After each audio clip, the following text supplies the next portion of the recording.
Hello, our truth warriors, and welcome back to the Atlantic Underground podcast. Now, today's guest has been focusing on topics that have interested me now for a long time, proving that history is not as we have been taught. Today, it's time for you all to take a seat because a teacher you could only wish to have at school is in the house. Talking Tartaria, the mud floods, and the Cabbage Patch Kids. It's the most knowledgeable researcher we have ever had on to talk about a very specific subject. And this is Mr. Guy Anderson. Hello, sir. How are you? I'm fine, thank you. How are you? What an introduction, Chris. Thank you. It's well deserved. It's well deserved. Now, Guy, I think probably the first thing we need to touch upon is the fact that most people do not know and have never heard of Tartaria. What can you tell us about this place? They have heard of it, but they think it's Mongolia. Right. It's been very cleverly disguised. Yeah. So it's basically the Mongolian Empire, but it was originally called the Tartarian Empire. Yeah. Um, Geographically, it's really the Northern Hemisphere. I mean, Russia and Asia specifically, but Yeah. it span across the Northern Hemisphere. But their ethos travelled. The Tartarians were a race of people, Tartars essentially, Tartar Aryans, that originally would have been the Scythians. Um, but it's perhaps better described as being the old world. Some people call it the old world or the old civilization, Yeah. and some in religious circles will call it the millennial reign of Christ. And there is a good reason for that. Yeah. What kind of time period were they a dominant feature in the world? Right. Well, this now falls into our timeline being falsified. Yeah. The reason that it's called the millennial reign of Christ is because people that have really researched this quite heavily believe that Jesus actually reigned for 1,000 years, and that when he was killed, when he was crucified at 33, that actually was a metaphor. It was his ego that died. He took something similar to ayahuasca, Hmm. and it was the death of his ego. He was reborn at 33 years old and actually lived for almost 1,000 years. So I started digging into this, and I had to look into someone called Anatoly Fomenko, a Russian professor who had worked out that the Dark Ages and the Middle Ages was a period of time that was added to give us this slow evolution in how we build and how we've progressed, how we've advanced. But it never existed. We've kind of gone backwards. And he said that 800 years had been added to our timeline, and other people agreed. Even Einstein agreed that our timeline had been falsified. So if we bizarrely look at the year that it is alleged Jesus was born, that's 3 BC, Yeah. which sounds strange, but you'd think it would be zero, wouldn't you? But and I often wonder when you lived, like, if you lived in the year 100 BC, what year did you call it? Yeah. Because you wouldn't have called it that.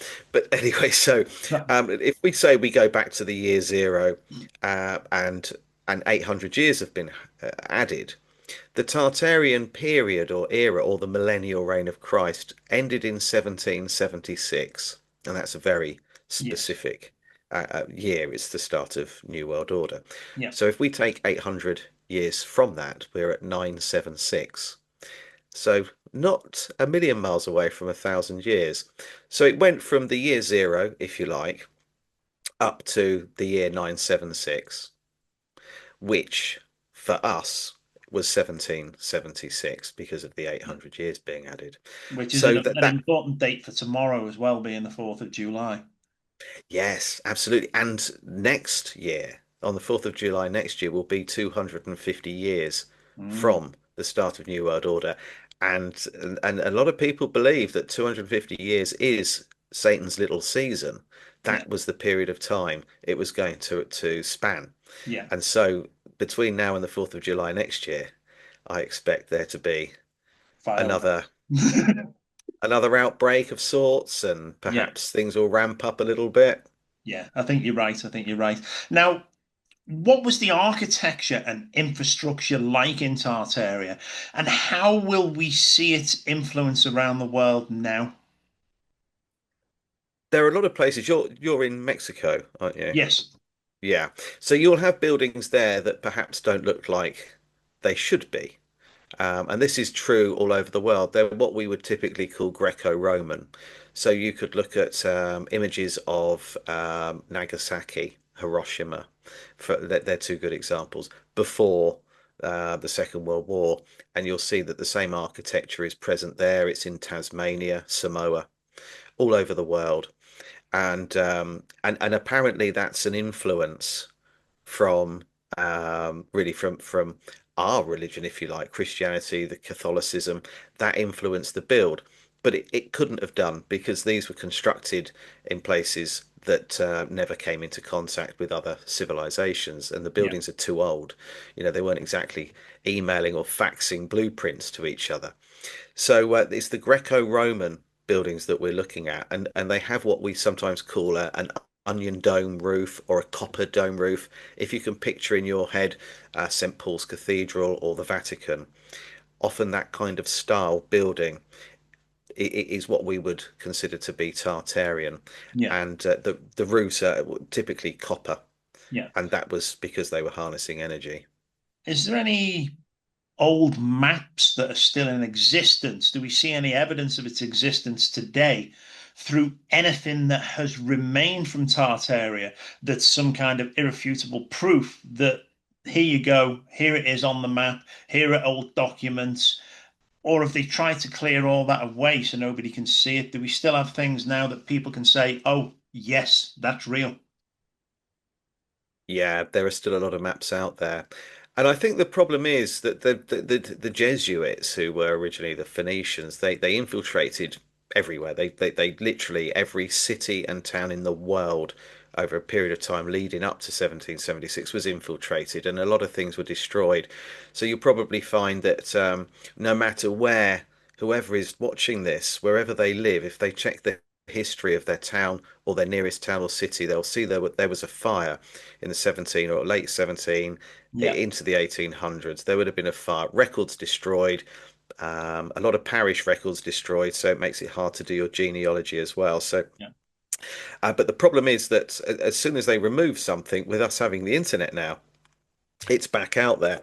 And yeah, so there are lots and lots of maps in circulation, and there's one that I'd recommend everybody has a quick look at that you can find online, and it's by a cartographer called John Speed, spelled exactly as it sounds, yeah, and it's the new map, and it's NEWE, the new map. yeah. And I've actually got one example here. So these maps do exist. You can get them online. You can buy them. I don't know if how closely you can, how well you can see where it says Yeah, yeah. There it Tartaria. is, Tartaria. Yeah, so there are lots and lots of maps out there, um, and also there are lots of examples of literature. This particular book was written. This is News from Tartary. You've got to go old. Old is gold with these things.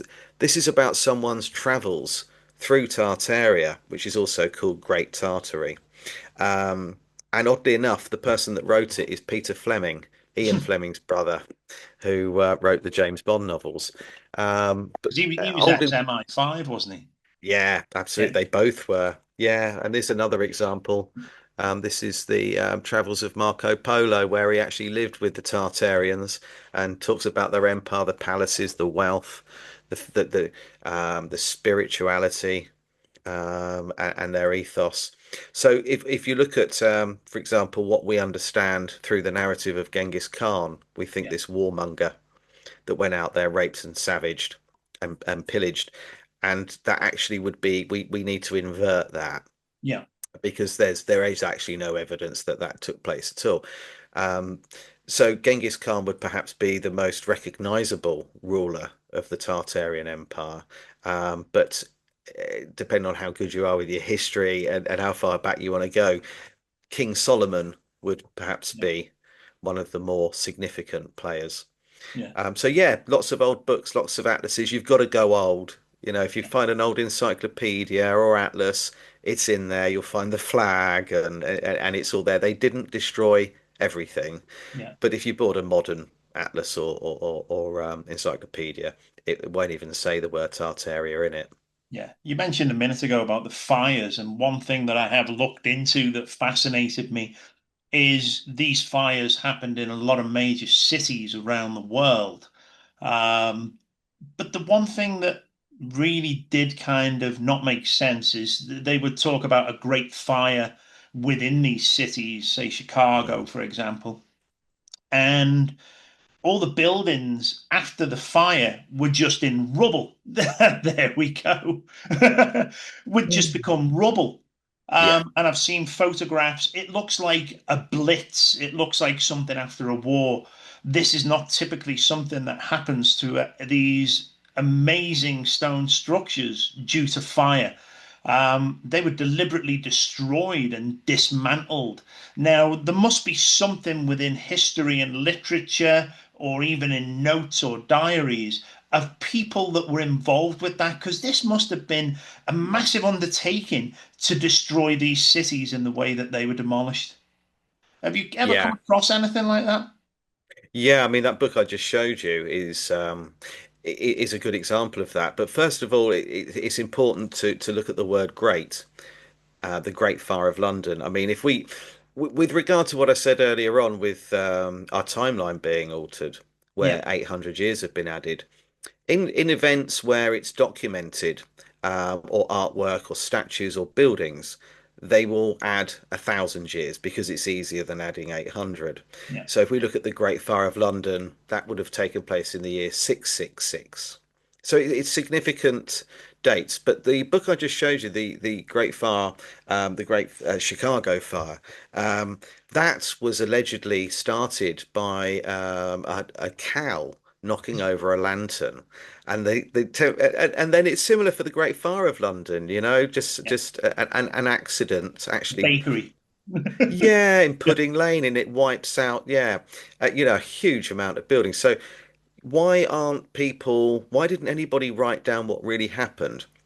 Well, I think that it's basically a case of amnesia, but the word "great" is the important part here, because when it's the Great Fire or the Great War, the word "great" is used in the same context as it is in our grandparents, so our great grandparents, great great grandparents, and what it basically means is. And I had to have this explained to me by a girl called Kelly Harding, who'd researched it for years, that by great they mean that each generation forgets a little bit more. Hmm. And that's what great means. It's Yeah, removed, one generation removed. So by the time you get to the grandchildren and the grandparents are talking about this fire, the story the grandchildren will tell their children will be different, and it gets altered as we go along. yeah, There was also a series of events that took place around the same time, and it was the introduction of the Lunacy Act in particular that really stopped people talking about what happened. right. Um, so you can imagine what happened in 2020. I'm on social media telling everybody that I think that perhaps what we're being told isn't true, Yeah. and I'm suspicious of certain things, and I'm instantly called mad, a Hmm. tinfoil hat wearer. Yeah. I'm a conspiracy theorist. I need medicating. Sounds familiar. Yeah. So go back 250 years ago and you wander around saying, well, I saw something start the fire from the sky, Hmm. and you're going to be taken away. Yes. And, you know, I guess you would be lucky if you were committed and something else didn't happen instead. But there were a series of events to make sure everyone was silenced. And what happened at exactly the same time that these fires took place and the reset was going on, we had civil wars happen across the world. Yeah. And to give you an idea, between 1776 and 1876, over 3 billion people died. Yeah. Now, there was a population of only 770 million in 1776. 100 years later, it had increased to 1.4 billion, but they'd managed to kill nearly three times that, Yeah, two and a half times that in the same period of time, yeah, that same 100 years. So anybody that was wandering around questioning what was going on was gone. They died in war. All of these civil wars, the Napoleonic Wars, the American Civil War, and so on, they were used to ultimately wipe out the people from the previous civilization. If your husband died in battle, you were committed. That was one of the reasons under the Lunacy Act to be sectioned, and your children became custody of the state. You've got a new, you've got millions of children. In America alone, 500,000 kids were shipped and moved around yeah, from technically classed as orphans, but most of them weren't. yeah. Um, so you can rewrite history by getting rid of the adults. And that's what they did. Everything was burnt, libraries were destroyed. Um, there was a brilliant example that I now can't remember, which was in Venice, happening around the same time. It was the largest library in the world with the most rarest of books, and it imploded. It imploded. Yeah. And people suspect that airships were being used to deploy direct energy weapons. It's funny. It's a bit like the Library of Alexandria going up in Yeah. flames. The likelihood is that the information is probably in the vaults of the Vatican right now Yeah. that was there. But I feel we're at this point in time right now where we're on the precipice of this again. This is happening. Yeah. Are we likely in a loop system where we have those in power hiding the history so we don't know that this cycle exists?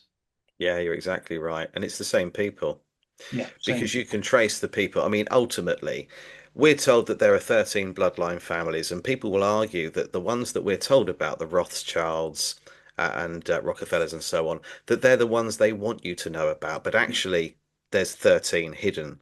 yeah. We're Uh, into the Orsini's and people like yeah, that. The families that have ruled for centuries through the bloodlines. yeah, and we need to look at really what's going on. It's the Rothschilds that we need to focus on. The Orsini's are part of that, and obviously Mhm. Pepe Orsini's the great pope and runs the Jesuit. He runs the Vatican. He's Yeah, top dog there. Dog's probably the wrong analogy. Um, I don't know what I can say on here, but I just want to say piece of shit. yeah. But I like dogs. exactly. So I didn't want to compare him to something that's um, but it is actually the Rothschilds, and that goes back to the Anunnaki ruler called Marduk, who was also known as Amun-Ra.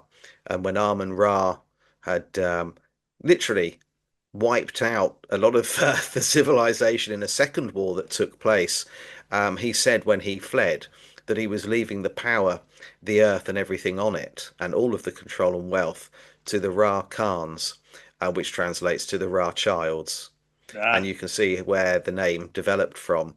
So they have this God-given right built into them to rule over us, and they don't care who sits on the throne as no. long as they're in control of the purse strings. And Yeah, that is exactly what they did. And obviously, we know that ultimately the Rothschilds caused the First and Second World War through their banking.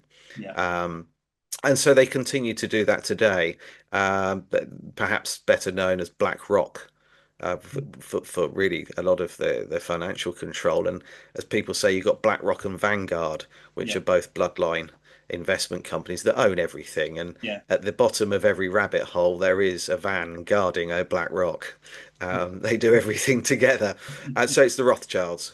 yeah, Ultimately, it's the Rothschilds that have caused all of this from the very start. yeah. Now we have these repeated cycles that we mentioned then, but from these repeated cycles, we also have out of place artifacts that allude to this. When it comes to the likes of the mud floods, are we aware of all matter changing from solid to liquid as the energy fields, which I believe we're entering into now, change frequency, turning the solid matter into liquid? Yeah, so these some people would call these plasma events. Yeah, So um, I believe what happened was, and this is through researching the work of someone called Michelle Gibson, who really is an expert on the energy grid that we are sat on. Ley lines is another Yes. way of describing the energy grids. They were spiked. So if you can spike or damage the energy grid, then you can cause all sorts of things. The most significant event that took place was the quake of New Madrid. I think it was in 1812. Now that was so powerful that the Mississippi actually changed course. It switched direction Wow. 180 degrees, and everything around it melted. Metal objects were flying through the air. Metal was sticking to metal.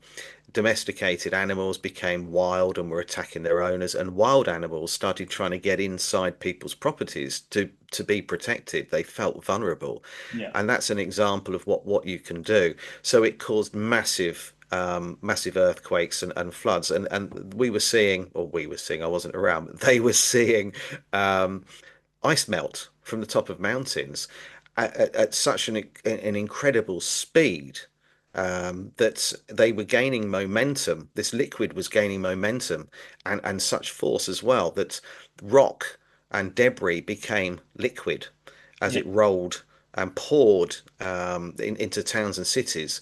And this took place in lots of places all over the world at exactly the same time. Another example in the same year would be the comet of 1812. In Yeah. Europe, it was called the Napoleon's comet. Again, looks very much like a series of direct energy weapons were being used to hit key areas and cause these mud floods to take place, which ultimately buried several feet as a minimum of streets and cities across the world. So what originally was your ground floor on a building became two, three, four, even more stories beneath the ground surface. Yeah. Yeah, and it's funny because, like, if I walk around Liverpool and look at the buildings, you can see, 10 foot down from the pavement that you're walking Mm, on, that the buildings are below that. And what I always found fascinating is there was windows. It yeah. made no sense to have windows 10 feet down on these buildings and then have the road level that much higher. Is this something that people can see in most major cities with a certain amount of history to it? It's something you'll find in every town and city in the world. Hmm. Every single one. They're what we call mud flood windows. The narrative will be that it was to allow light to come into a basement, but as you quite rightly stated, There's no the way. windows are too low Yeah. down for light to come in.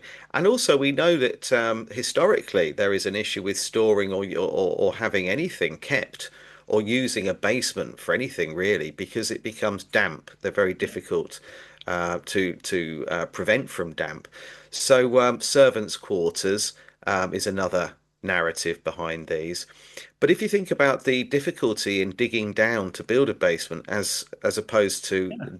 building a floor up, another level up, it doesn't make any sense at all to do No. that. So these were buried, and what they would do is take what would have been a balcony or a grand window in the center of a building, and they knock it through and turn that into a doorway. And you'll normally see steps up to it. Yeah. And if you ask yourself, how much more inconvenient would it be for people to get in and out of a building and to move furniture in and out of a building? Now they've got to go up a flight of bloody concrete steps to do so. Yeah. So and you will find with those buildings that it might only be visible that you can see one basement level, but the chances are there'll be levels underneath that as well. And the owners of the building might not even be aware of that, but it will go down a lot further than that. Yeah. And I think again, I always loved looking last time we visited Liverpool when we went back to England. I'm walking along and I'm looking at arches, the top of the arches of the windows at roadway level where we were walking. And then as you look down, you can see now these are buildings that are made out of massive slabs of carved stone from stonemasons. But the gap in between the arch and the roadway may only be 2 foot, which Yeah. means if they were built in that manner, there's no way anybody would say, we're going to build this, because to get the stone down there, to be able to put the foundations in and build it at that level, it would make no sense to do it in the first place. But as an engineering feat, it's nigh on impossible to be able to move those kind of stones of that weight and size and put them in place with literally 2 feet to work in. Yeah, you're exactly right. And that's something that I often see when I walk around old churches. Hmm. It's usually the same story there. Normally at the back of the church there'll be a drop. Yeah, And you've got to ask yourself the same question, how much harder would it have been to stand in a trench 10 or 12 feet below ground level to actually then be able to move these huge blocks and build? So no, it is nonsense. Funnily enough, in Devon, we used to have an art gallery, and when we looked around it, the landlord said, "Oh, it's got a basement. Would you like to have a look at the basement?" And we went downstairs, and what was really strange was there were back doors to the basement that went out into a courtyard. And I said, "Well, how does that work?" And he said, "Well, we're 12 feet below the surface, the main road, the surface level of the high street. We're now 12 feet below that." I said, "But right, okay. So why are we now walking out into a patio? This doesn't make any sense." He said, "Well, what happened was there was a fire, and they took all of the rubbish and rubble, pushed it all into the street from all the damaged buildings in this town, and then tarmacked over it. And so everybody's ground floor became a basement. But at the yeah, back, they only did it at the high street. And so every sort of couple of hundred yards along this street, there were steps that went down alleyways that would take you to the courtyards and the original level. yeah. And I said to him, "So I'm in the basement, but this was originally ground level." And he said, "Yes, behind that stud wall are the original front doors." Wow. Now that's a small market town in Devon called Tiverton. If it happened there, it happened everywhere. And I have checked this, obviously. It did happen everywhere. Everywhere had a fire. Some had floods that caused the same effect because the floods came with mud. But yeah, every town and city in the world had exactly the same problem. Yeah.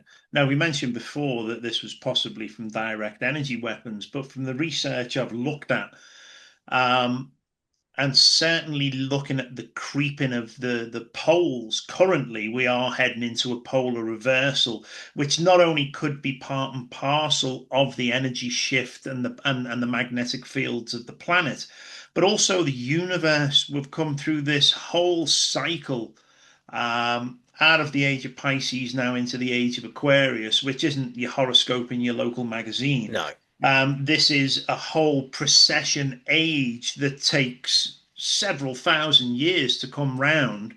And it's been known for the Renaissance and the Golden Ages of past, where the whole energy shifts.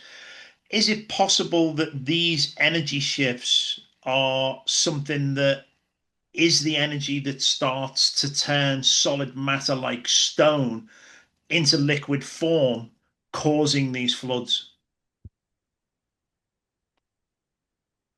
Yes, that is a possibility. Yeah, And because I haven't found any evidence of, I'm one of these people where if I don't know, then I'll say I don't know, yeah, and I don't know. I no, don't know if there's a pole shift, but things lean towards it. And of course, with regard to a pole shift, some people will say, well, if I'm a flat earther, and if it's flat Earth, then there can't be a pole shift.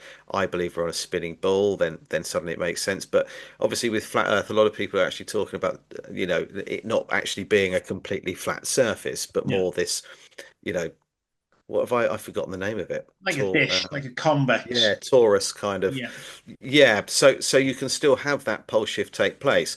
Now that would align with what happened. So my guess is that it wasn't just a spike to the energy grid and it wasn't just direct energy weapons.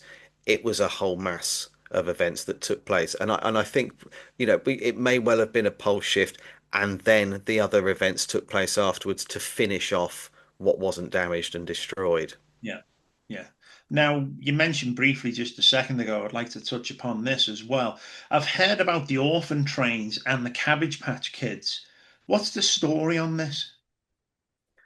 So the Cabbage Patch Kids, obviously most people will relate that to being a doll that came out in the 80s, but If you're there as is a old good as us, reason. yeah. I think I'm probably older than you. The orphan trains was the mass movement of children from New York to the Midwest. Right.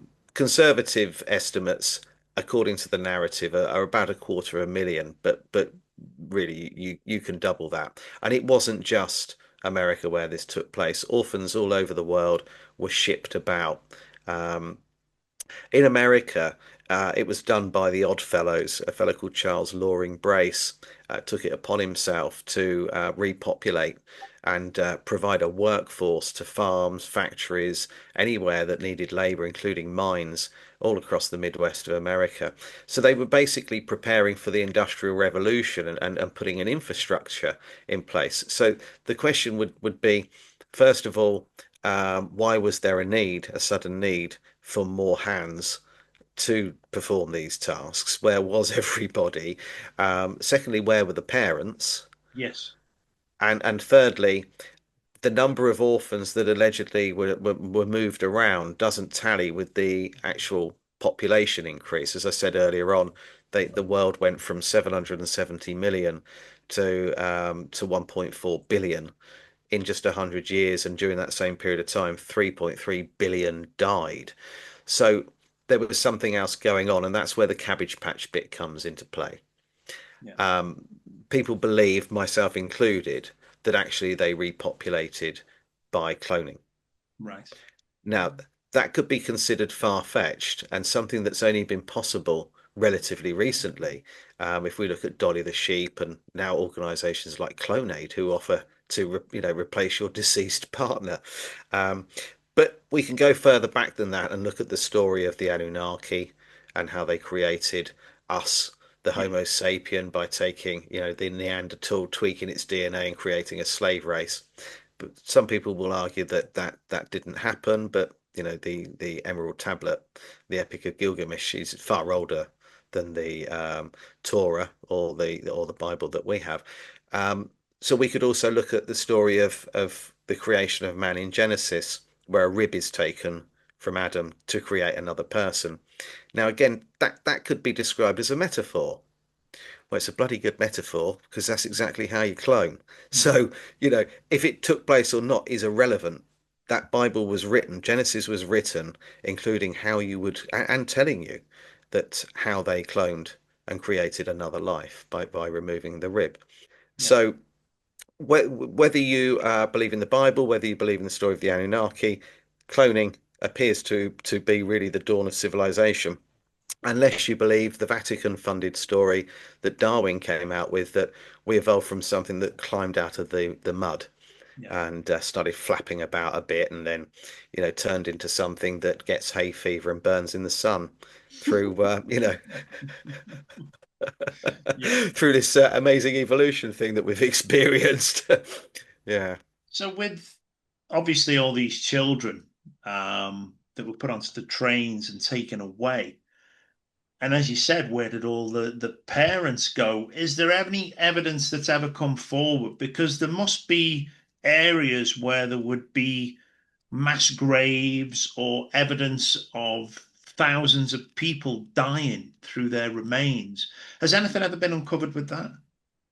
Yeah, I think perhaps the biggest example, and there are lots of these, a lot of people will instantly think of Paris when I mention the word catacombs, but there are Hmm. catacombs everywhere.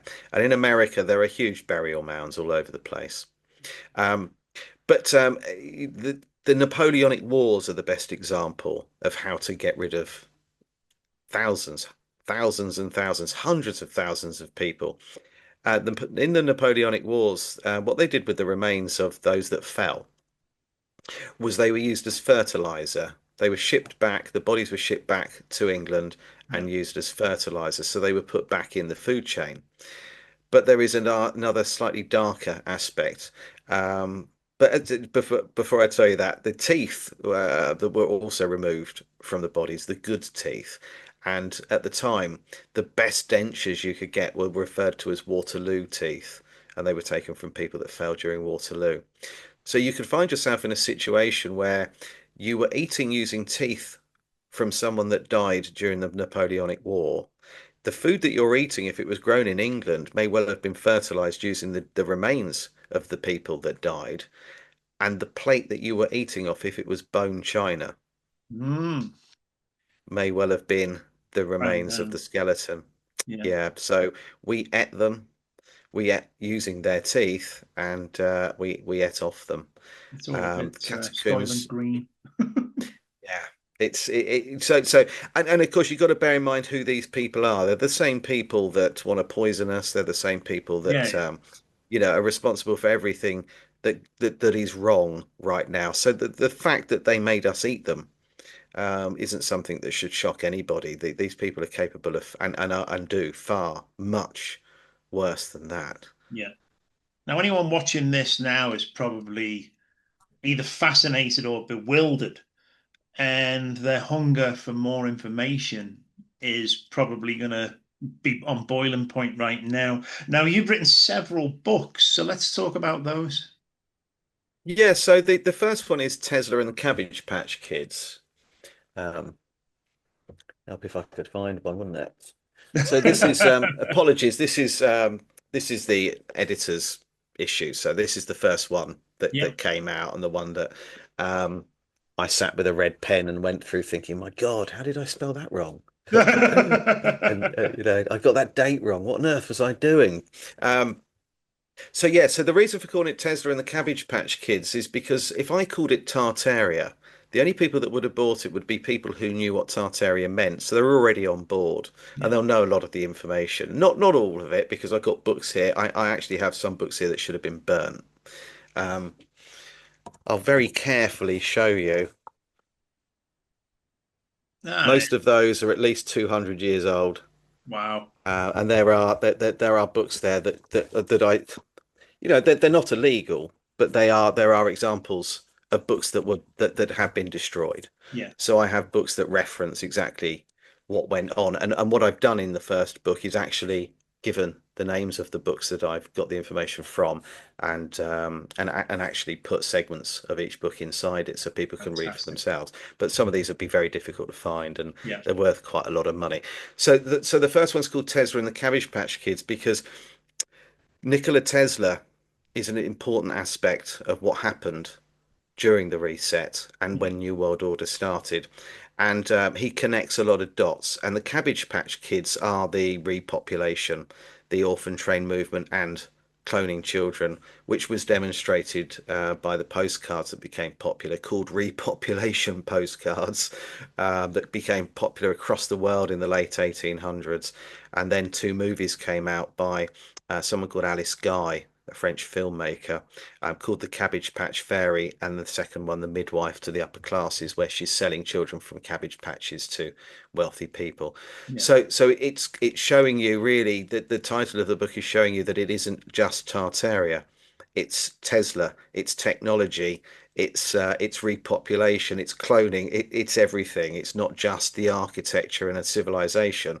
It is how we got here today.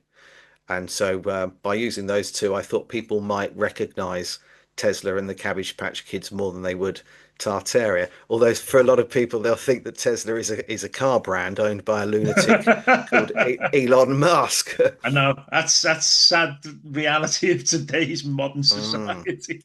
I wouldn't trust him as far as I could throw him. No, He's another no. strange character, isn't he? Yes, yes, definitely. And especially again, this, as we were talking about cycles before, he's developing Neuralink. And so's Peter Thiel from Palantir, and Palantir are now in charge of everything within the US. And of course, they've all been to the Bilderberg meetings, and this Mm. Bilderberg meeting, probably what, about a week or two ago, somebody posted up the agenda for discussion, and the last part of the agenda said uh, human depopulation. To which I thought, no, somebody's made that up. Somebody's just made this form saying they're actually discussing the depopulation of the planet. Until I actually went to the Bilderberg website itself and found their agenda, and the last thing on it was human depopulation, Yeah. which tells us we are very close to the repeating of the very cycles that we spoke of a little bit earlier. Yeah, yeah, I think so. I mean, some people think that there's going to be a war, a world war, and Yeah, that will take some of us out. But I think that it's more of a slow burn than that. I think they've already shown us from 2020, how they can depopulate. yeah, But I think that that's going to ramp up. There was an act that went through Parliament that gives the World Health Organization full control It went through, I think, around the 26th of May, something like that. Yeah. But it has to sit for a year before it can be enforced. So my guess is we're going to see something happen next summer, May, June next summer, somewhere around there. Yeah. And my gut is that it will be a virus that affects children because it didn't work so well pulling on our heartstrings with the elderly last time. So Yeah. they'll do the opposite. I think it'll be kids, and then you'll get parents wanting to fight, of fighting age, wanting to Yeah. go out in the street and fight the next door neighbor because they haven't been following the requirements or took the medical intervention or so on. So I think that might be a more effective way. But we know that it's in our food chain.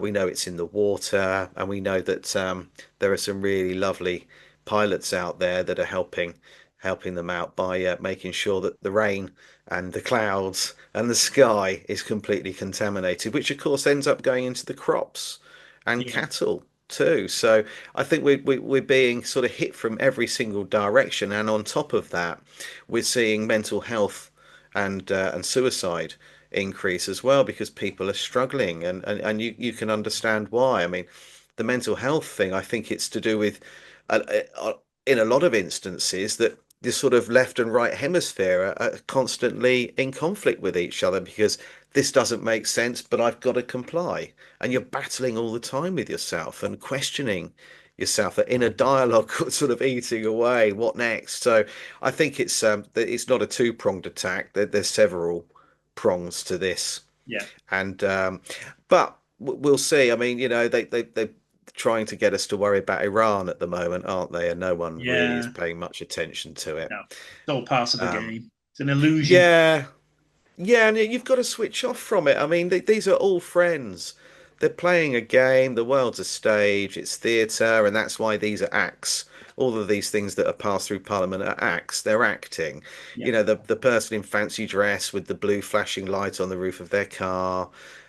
It's all they're all wearing costumes. It's pantomime, and Yeah. Yeah. we either fall for it or we don't. And I think 2020 probably woke a lot more people up, but we need more to turn the news off. Stop buying the newspapers. Don't bother voting. No. It's pointless. They don't care what you write on the ballot box. On the ballot paper. So no one cares. It's not Bilderberg, as you said. That's where the next leaders are picked. Yeah. You want to find out who's going to be the next prime minister or president? Jump on a flight to Holland and stand outside the Bilderberg Hotel and see who goes in. Yeah. That will tell you all you need to know. And that's it. Most people wouldn't even believe it exists. But like you said with the actors, you look up Donald Trump online, it says he's an actor. Justin Trudeau, actor. Vladimir Zelensky, actor. It's not difficult to see. And as you say, the selected, not elected, but they are there as a purposeful buffer. Because if we go back with history that we know, we still, or what we're taught, these revolutions, the people would be unhappy with the monarchy and they would turn up and with pitchforks, they would remove them from power and the people would be liberated from being under the rule. I think governments are deliberately put in there for many purposes, control mechanisms being one, but certainly as a buffer for people to vent their anger at. So we see people screaming at Keir Starmer, people screaming at Mark Carney or Donald Trump. And that's exactly what they want the population to do, because while people are doing that, nobody is looking at the big players, the ones who control and run the BlackRocks, the Vanguards, the central banks around the world, who are the ones pulling the strings and making this all happen. But unfortunately, people have been indoctrinated and programmed to such a level that they fully believe what they're told.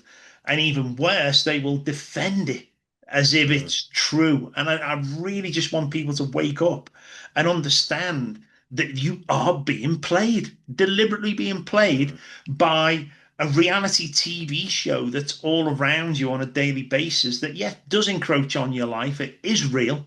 If it hits you, it will hurt. But at the end of the day, it is purposeful in programming you. And I just wish people could take two steps back and take a look at it without being involved with it and have new fresh eyes upon it upon which to see and not take the narrative of the media corporations that want to tell people what to think, how to think. And when you think about it, we're born, we're registered under the government programs. Our parents, our grandparents, our great grandparents have generationally told us what to think and believe because of the whole mechanism that's been in play right the way through their lives. Then we're put into an education system, public education through the school. They tell you what to think, you leave, you get a job, you pay taxes, you are subservient to the government and any authorities that they tell you to perceive as authority. And none of this has any power over you the moment you say, no, you don't Mm. have power over me, and I see what you're doing. And when people can open their eyes to that and take a step back and understand what's really going on with this game being played, it is a game changer. And people then can see the world for truly what it is. And there's no going back, and it is liberating. And if people do want true freedom, it's to release yourself from the grip of the mechanism that's held on to humanity for generations that we're aware of so far.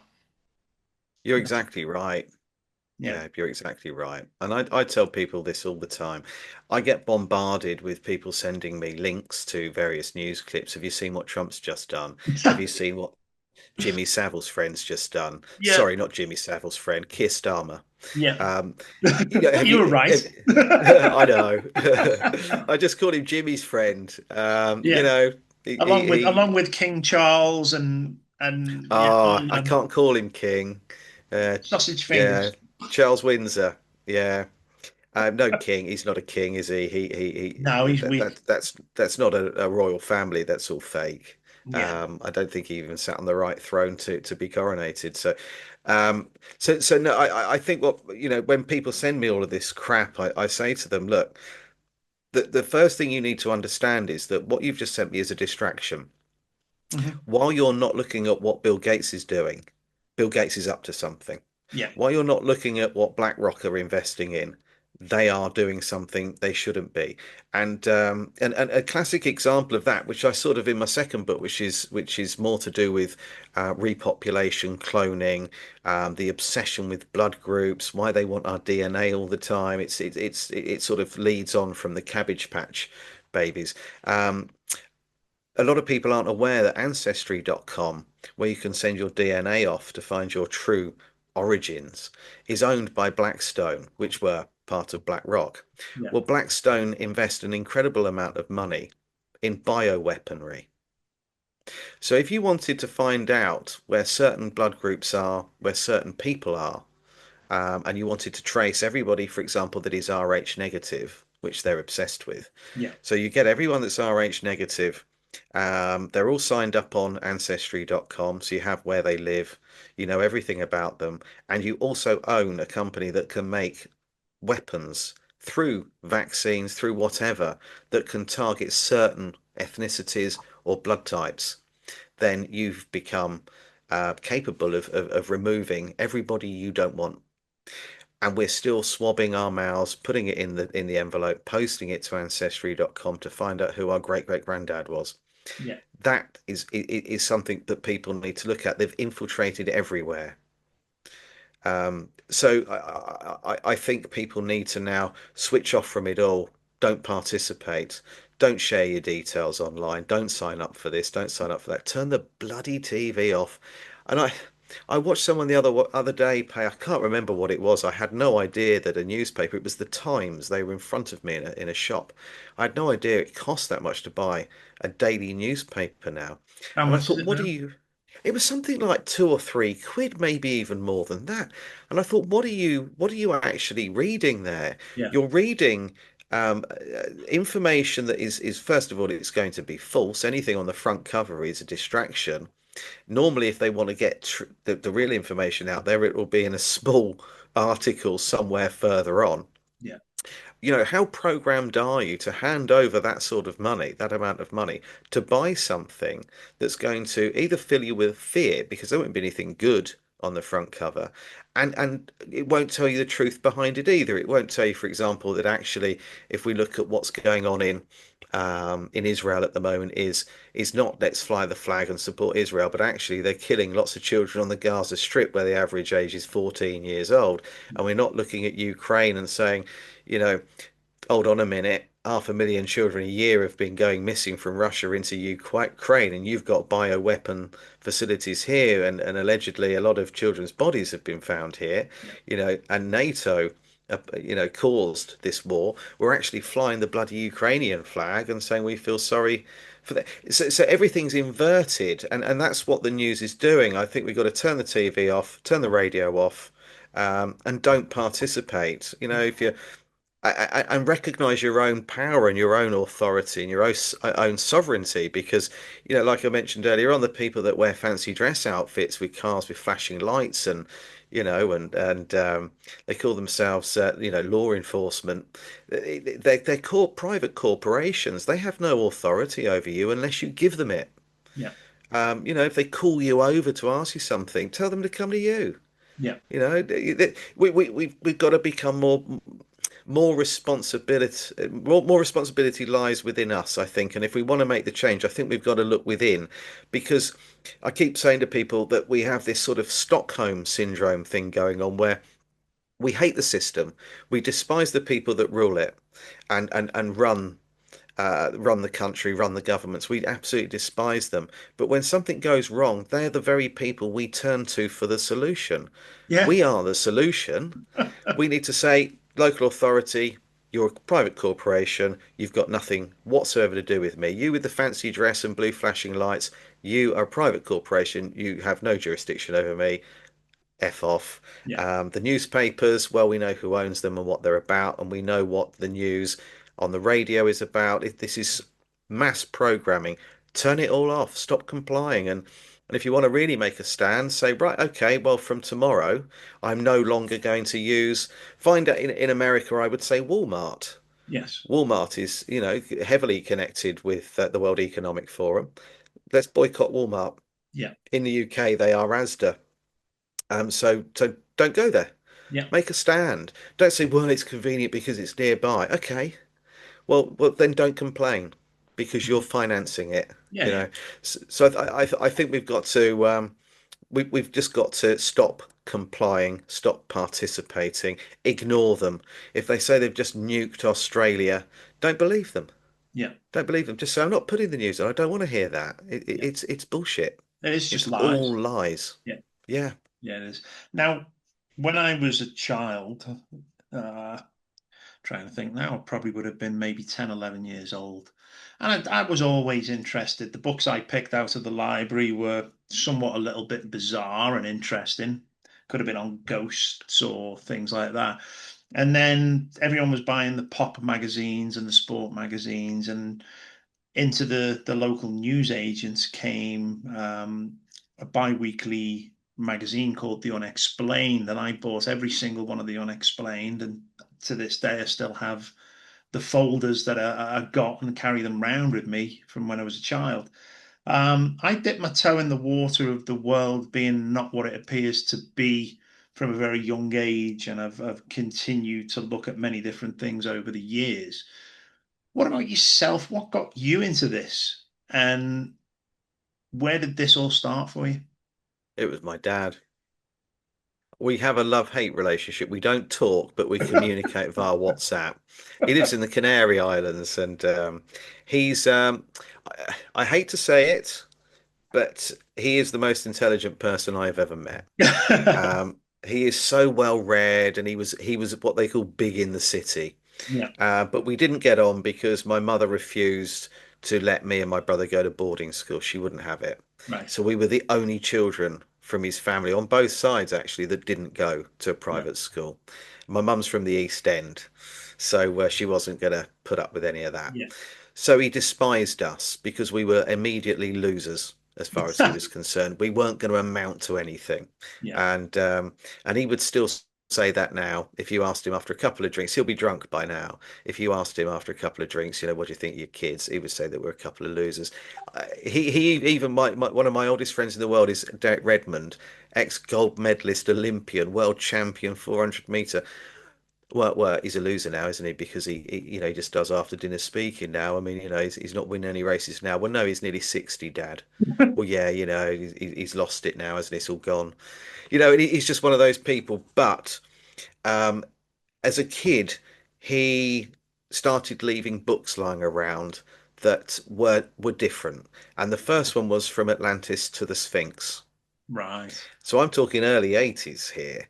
Then The Holy Blood and the Holy Grail. And then he started making it a little bit more obvious that he was a Freemason. And as I got older, into my mid-teens, I started to ask him, what do you do when you go to these meetings? And who are these people? What actually happens? And he always used to say the same thing. All I'll tell you is they run the world. Hmm. Now, I didn't at the time take that literally. I just thought, oh, okay, he just thinks he's being clever or something. And of course, your average Freemason knows nothing about really what goes on much higher up. No, that's right. Yeah. So I started reading these books, and then as I got older, sort of late teens, early 20s, he would say to me, "Oh, I've just read David Icke's latest book. Do you want to read?" And I started building a library too. So it was him. I don't know what it was, but he was born questioning everything.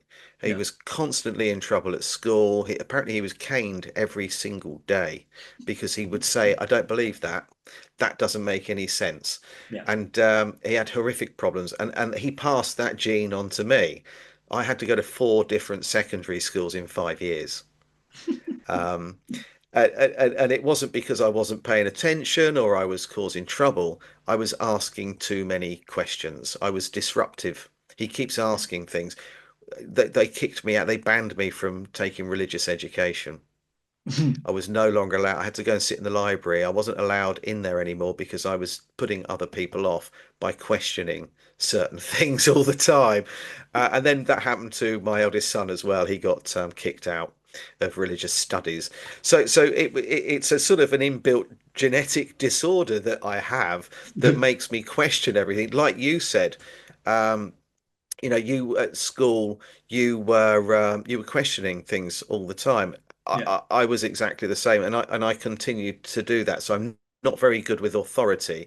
I believe that respect is earned, never demanded, and no Absolutely. one actually has authority over anybody Yeah. unless you give them it. So my interest got so intense that when I got to 30 years old, I buckled and I joined the Freemasons because I wanted to know what my dad knew. Yeah. And what I learnt was within a couple of years of joining that I probably wasn't going to learn very much at all that I couldn't now find online. And and also having joined a lodge that met at the Grand Lodge of the United Kingdom, the headquarters for Freemasonry, a lot of police meet there. And I learnt that actually joining the Freemasons accelerates your career within that profession. Yeah. I learnt nothing else. Yeah. No, So no, I no. saw it for all of its bad things, and without the right breeding, you're never going to get up to the 33rd No, degree. that's it. It's not going to happen. But then there are another 66 beyond that that are dark. That's where the satanic stuff comes into play that people talk about. They'll say to me all the time, "Well, you were a Freemason, weren't you? So did you worship the devil?" I think, "No, of course, I bloody don't worship the devil. We were out raising money for charity for a children's ward in a hospital. Yeah. All of that stuff is another organization Run. entirely." Yes, I worked for the front. I worked for the public facing arm of it, if you like. But I genuinely did think that if I went through the degrees, that I could get all the way to the very top, and then they'd tell me everything. And but I realised that wasn't true. So I've just had this constant need for information um, that questions the narrative or gives an alternative point of view on things, and that's really my upbringing. My dad's Yeah. the same today. Yeah, Um, we interviewed high initiate Freemason on the show called Victor Ramos. So if anyone wants to search that on atlanticundergroundpodcast.com. You'll find that interview in there, and it's quite compelling, and it literally mirrors what you're saying there, certainly to the experience that he had and why he left. Um, these master builders, we're talking, we're going back and we were talking about Tartaria. And obviously, the construction side of these ancient buildings were massive undertakings by people very highly skilled to be able to create such stonework and buildings.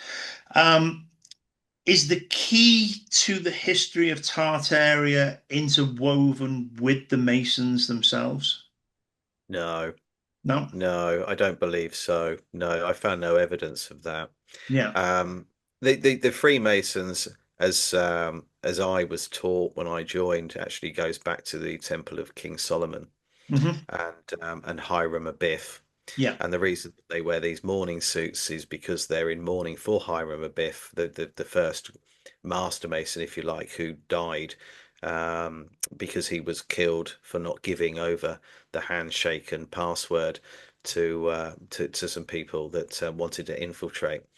Um, so I think that originally they were what we were told they were. They were master stonemasons, and it became more symbolic than actually a trade, if you like, in time. So it became a secret organization initially, and then became an organization, if you like, a secret society turned into a society of secrets.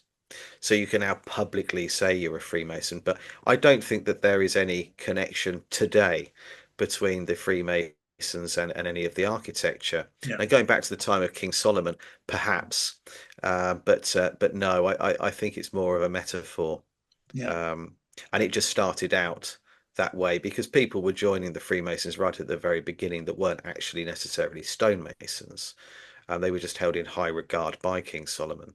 Yeah. And with your quest for ancient knowledge, did you ever look into Amorc or as people would know, the Rosicrucians for any of their ancient knowledge, especially with it being tied to a lot of Egyptian stuff? Mm. Yeah, the Rosicrucians are, yeah, that's something that I do look into in Hermetic order and but it's difficult because there isn't an awful lot of information out there. I mean, crikey, there are an incredible number of podcasts and videos out there on the Rosicrucians, but they're another sort of strange organization, and I haven't looked too closely into them simply because all of my time is spent researching for whatever I'm currently writing, and at the moment it's World's Fairs. Ah, So yes. yeah, I get asked this all the time. Have you seen this, or what are your views on that, or have you looked into what's beyond the ice walls? And of course, from the Rosicrucians to Atlantis, it's all stuff that I'm interested in, but my brain is only able to take in certain information while I'm writing. Yeah. Because otherwise, I just start wandering off somewhere, and I did this at school. I'm gone, and I just have to be really careful. So Yeah. yes, I know little bits about the Rosicrucians, and a little bit, a little bit about the Jesuits, a little bit about the Hermetic Order, and so on. But Yeah. I'm no expert by a long way. Yeah. You'd mentioned there about the world fairs, and you're currently writing a book about those. Um, Again, the architecture, the glass buildings, the domes, the airships, the sheer size of these things that went on around the world. And again, it's erased from history. It's Yeah. no longer talked about and done. Um, Within the timeline of everything in the buildings from Tartaria. Are we talking an era where the world was pretty much at the peak of its ability? And I know technology today is very different to way back then, but we certainly had, from what it looks like, free energy and airships and this is again something that's never taught in schools, it's never mentioned in history, but the evidence is 100% available for those that choose to look into it. Give us a brief outline without giving too much away about your book that you're writing now on what this is going to entail, and let people know when you anticipate that being released. Right. Okay. Well, with regard to being released, I'm taking notes right now. I mean, the World's Fairs I've been studying for years, but all I've done so far is I've written about the World's Fairs. I've posted a lot. I've talked about it a lot. But what I haven't done is gone back to the very beginning and started writing down in chronological order which was the first and how long they span for in the format that I'm talking about. Because World's Fairs still continue today, these World Trade events and so on. Yeah, Um, the one I've been looking at is Crystal Palace in London, the Great Exhibition, yeah. because that one is an anomaly. That really is a bizarre one, and I'll tell you why in a second. But the book is actually going to be called Whitewashing and Brainwashing, because one thing I didn't mention with the Cabbage Patch Kids and these children that were used to repopulate is that they all had one thing in common. They were Caucasian. And if you look at all of the buildings, whether it's World's Fairs or any Greco-Roman building anywhere in the world, from Australia to New York, they will tell you that the architect was white. Mhm.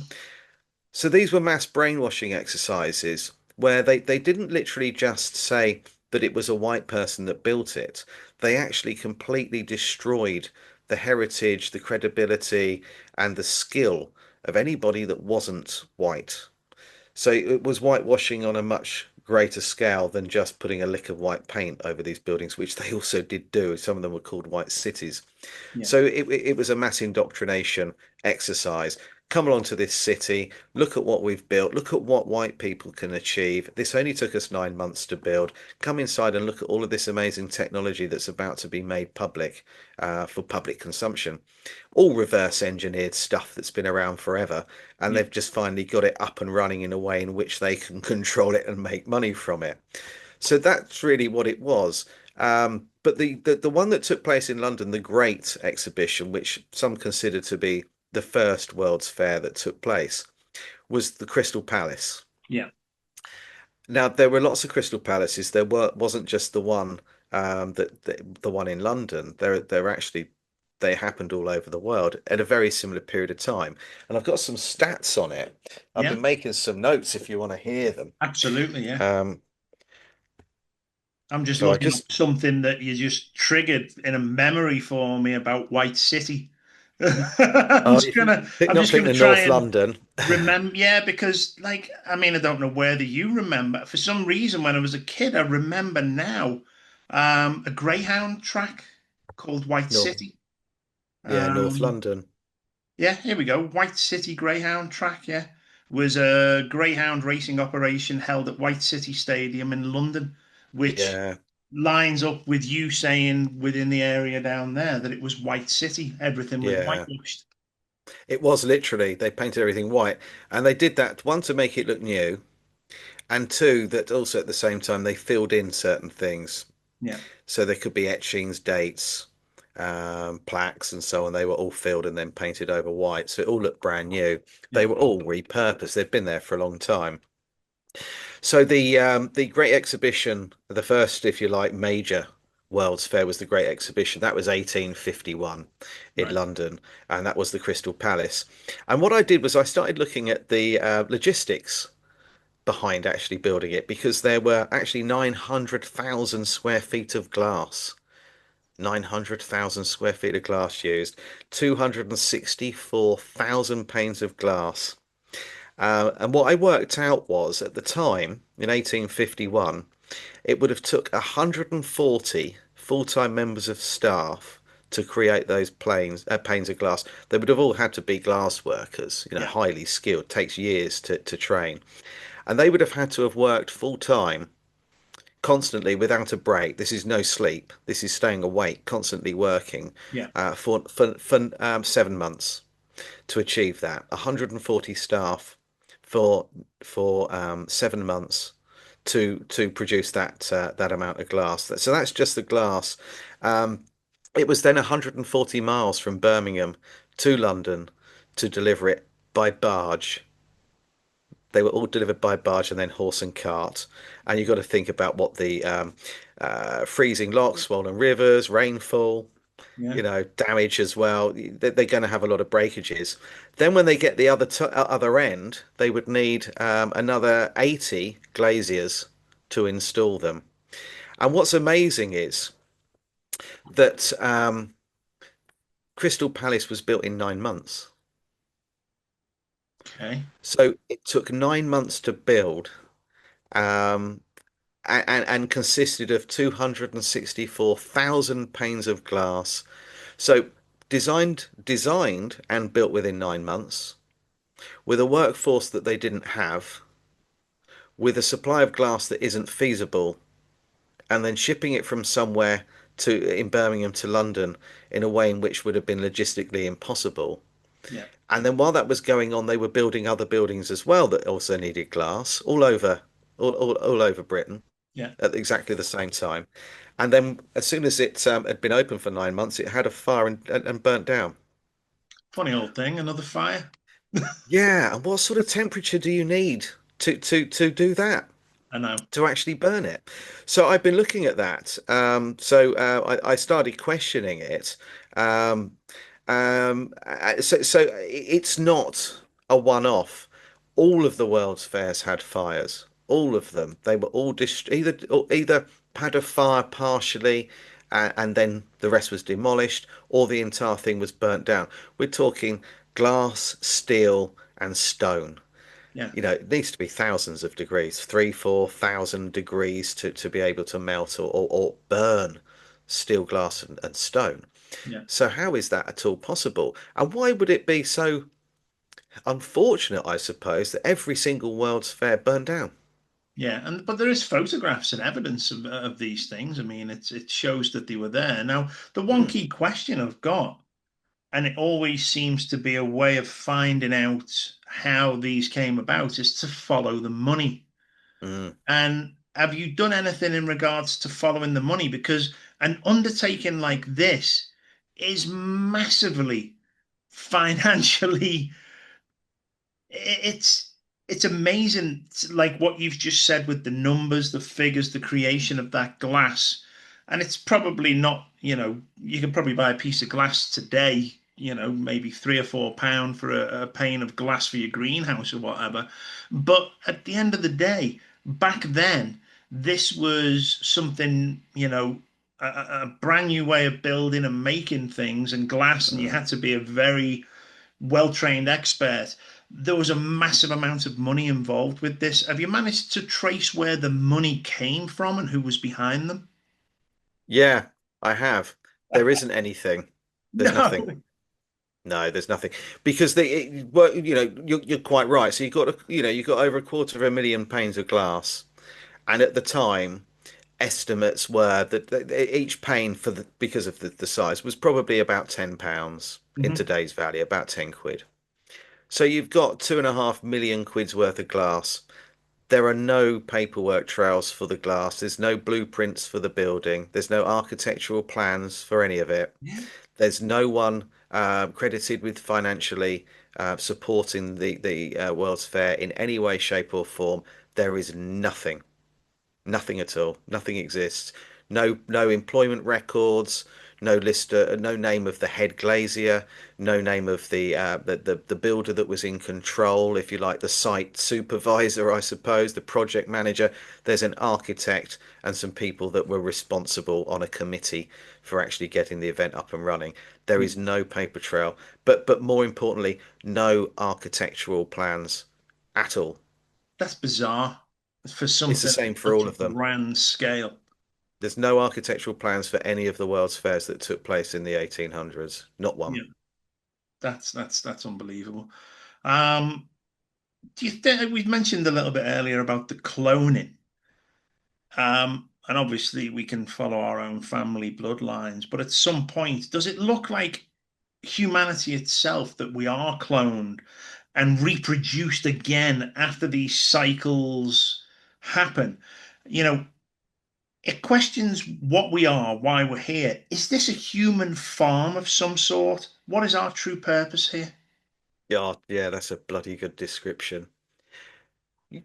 You have, I'm guessing, for you to do what you're doing, you know that there are things that go on that aren't right, Yes, but you absolutely. have friends, there are friends that you have that you grew up with that don't understand why you think how you do, and they just go along with it and think Yeah. you're a tinfoil hat. I think that this is because our memories are stored in our DNA. Yeah. Well, we know that our memory is stored in DNA. So I think in your DNA, you have memories that go back a lot further than just you. I think Mhm. you have your parents, grandparents, and so on. So I think you have this inbuilt mechanism that tells you something isn't right. Yeah. And I think for the people that are wide awake that question everything, the chances are our genealogy goes back all the way, all the way.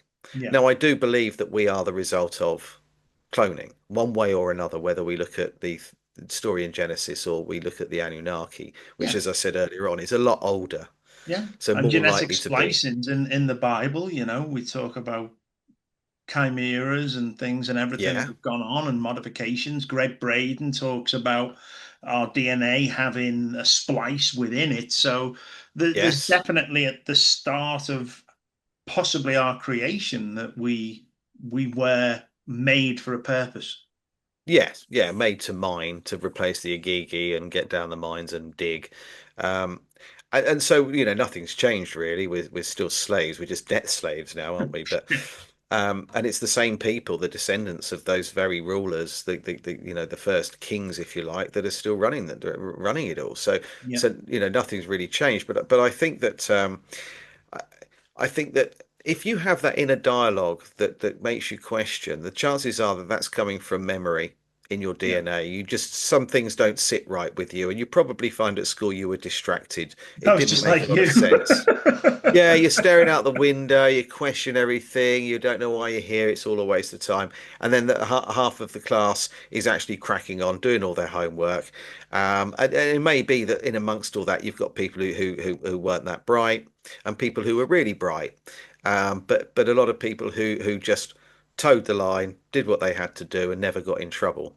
Yeah. Now, I only ever got in trouble for not attending or speaking out when I shouldn't have done. So I was Oh never yeah. in trouble for like having a fight or bully or anything like that. It was only ever questioning or not attending. And there are a lot of people that talk to me and say, I've read your second book, which talks about DNA and cloning and so on. I don't have any in a dialogue. I never have had. Why do you think that might be? Mhm. My answer to that would be that uh, about 50% of the population are descendants from direct clones. So if you go back to great, great, great, great, great grandparents, they were Cabbage Patch babies. They Yeah. have no memory of how things are supposed to be and how things were before because it wasn't for them. Yeah. So you can start looking at your genealogy. Some people are very fortunate. They might have family records that they have that go back, a family Bible that might be hundreds of years old that shows all of their descendants within it. Yeah. That is quite rare. For the rest of us, we've got to go onto places like ancestry.com. And what we'll find is once we get past the 1800s, there's no way of corroborating or substantiating anything that we can find. And what you will find is that the parish records would have been destroyed in a fire or in a flood. Always. Always. So we can't trace it back that far. So I think that half of us, approximately, and this isn't just me guessing, this is from all the research and other people out there like Dolores Cannon who said this, about half of the population come from cloning. Now she would argue that, and she did. She said why she believed that half of the people walking this earth right now have no soul. They're what we would call NPCs. Yes. And I think that's quite a cruel way of looking at it. I think that they might not have a connection to the source. No, you're right. Yeah. And Dolores Whereas, Cannon's work's very, very good. If people haven't looked at her yeah, work, the stuff she's channeled is incredible. yeah. Yeah. And I do agree, her and Nostradamus before. I mean, they their arguments were good, and I do believe a lot of what they said. So So I think that's really where we are with it. I think half of the population of this world will be able to trace all the way back to the beginning, and a lot of those people will probably be indigenous. Yes. Um, for Caucasians, it's going to be a little bit harder because that is what they repopulated with. They whitewashed everything. Yeah. So Caucasian people are going to find that slightly harder. My wife's from Tanzania, so she's East African. She can trace her family tree back hundreds and hundreds of years. They're all Rh negative, and away we go. Whereas myself, I can trace everything back on my mother's side because she's Jewish. My granddad's from Ukraine, and that was part of Tartaria. He can be traced all the way back. He was an orphan on the orphan trains. Wow. He was shipped from Ukraine, ended up in New York and then Philadelphia. So, I've got a lot of family history there that goes back hundreds and hundreds of years. But on my dad's side, no, Yeah. it goes back to the late 1700s, early 1800s. Then there's nothing. Yeah. So I think I'm half clone. That's all good. At least What you do got they the good call them? I half. can't remember what Harry Potter called them. What were they called? Mud Mudbloods. Mudbloods. Yeah, so Not I'm half a mudfloods. mudblood. Not mudfloods, Yeah, but yeah, exactly. Yeah, I'm half mudblood. yeah. Yeah, so I think that yeah, I think you can safely say that half the people wandering around right now are going to have both parents on Yeah. both sides, going back to being replaced by cloning, and that's why there is no inner dialogue. That's why they don't question anything. But Yeah. there will be people that you might have a sibling that's wide awake and you're not, or vice versa. And so sometimes it doesn't necessarily follow that way. My brother is awake to a certain extent, but when I started investigating what was going on in 2020, at the same time, his wife left him after 20 years, and he was misdiagnosed. He was told he had bowel cancer when he didn't. Wow. So, he took all the jabs, he did whatever he was told because he had enough on his plate as it was. And it's only now that he's saying, Jesus Christ, that was a curveball. Yeah. Um, so there are going to be people that aren't awake yet, but have the Yeah. potential. For a certain set of circumstances, they might have been distracted. Yeah. Hopefully they'll get activated with a shift in energy. Now let's talk Yes. about the ether.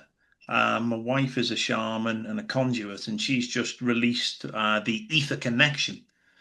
This is 6 years of codes that she's downloaded that are actually activation codes for this time in history for people. What do you see happening with these energy shifts and looking back in history with the ether? I'm friends with Jason Brashears. We talk about obviously the vapor canopy dropping down, being the ether itself. And it looks like when we go back to the likes of these world fairs that we talked about, as well as Tartaria, where they're harnessing energy through buildings. It's almost like the ether, which is a pure energy, was a lot lower in those periods of times that we could literally put a building up and harness it through energy rods and whatever we want to do. What do you know about ether? What do you know about them harnessing and using these free energy sources back when we had the fairs and Tartaria? Well, I think that the harnessing energy from the ether probably goes back a lot further than that. I believe that that's Atlantean technology, and I think that that is what the pyramids ultimately were designed to do. I think Yes. that they were huge centers of energy, and a lot of people associate cathedrals with energy too, and actually say that cathedral comes from cathode rao rather than cathedral being the seat Right. that the whatever it is sits on. I can't remember the name of the person who's in charge in a cathedral, Yeah. cardinal or whatever it is. Yeah. I'm god brother of some description. So I think that I think the ability to harness energy from the ether has always been there, and it was suppressed when we had the Industrial Revolution and the beginning of the petroleum, if you Yes. like, fossil fuel energy, Yeah. and it was all removed, and we saw electric vehicles outlawed, and I think that Rockefeller was the Yes. That's person right. Yeah. responsible for that. So basically what they were doing was they were using telluric energy or energy in our atmosphere from that's generated from the geomagnetic force that conducted between the poles, and everything was built on ley lines where ley lines met. So you had these huge centers of energy built, and the roof was typically copper or had a mast on it, depending on how much power they were going to extract. And then it was stored in tanks. These tanks again had copper coils in. It was always copper, but the liquid inside was red mercury, which is Wow. really rare now. And Yeah. some would say, well, there's no such thing as red mercury. And then everything within the building would be powered from that. And we'll see at the same sort of time that these structures were in place, cities and towns with dozens and dozens of what appear to be telegraph wires running everywhere. Yeah. Now, the narrative to those wires is that they were telegraph wires. But of course, it's not likely because there are hundreds of these wires in most cities, and that would suggest that there were hundreds of places you could go to send a telegram. Hmm. But there weren't. No. You would just go to the post office and send a telegram. These streets are completely full, so they were transmitting and sharing the energy. Um, I also believe that it was being used through the streets as well. There's grids that have been found, and they're also made from copper and another rare unknown material. And they've been found in England, they've been found in Russia, they've been found in Africa, underneath these tarmacked roads. Slowly, it's sort of started to come away in some places, these sort of metal plates. So I think that they were powering things like trams and electric vehicles actually through the street too. And Yeah. boats, there is also telluric energy being used to power the electricity needed to run boats. And also buildings like these Empire, sorry, like the Eiffel Tower and Blackpool Tower, Yeah. not far away from your hometown. That's right. Yeah. Um, that I think that they were also conducting and harnessing electricity, but also were used as airship docking stations. So it appears that what Nikola Tesla was doing was trying to, I mean, he dedicated his life to trying to provide the world with, his example, I suppose, is the Wardenclyffe Tower, that he wanted to provide free energy to the world. So no matter where you lived, you had free energy.